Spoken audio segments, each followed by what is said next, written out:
Hello everyone, this is just a dad. Today I'm going to show you how to change the battery in this Ring Alarm base station, second generation. So the first thing we're going to do is we're going to flip it over. And then right here, there's a small Phillips screwdriver, number 1 Phillips. Take that Phillips screwdriver out. Now getting this off was a little tricky because there's a little clip here too. So you just kind of pinch the sides. It should come off. Here's the actual battery. Now again, normally this thing is powered up from the power supply. You're not supposed to use the battery for permanent power, but say you lose power, you want to be able to have your alarm system still work, and that's what this battery comes in. So let's take a look at the battery. The model number is SEB1N9-000.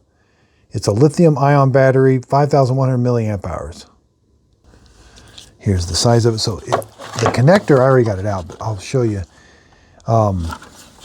There's down here, when you pull it out, there's these little tabs. Those go down.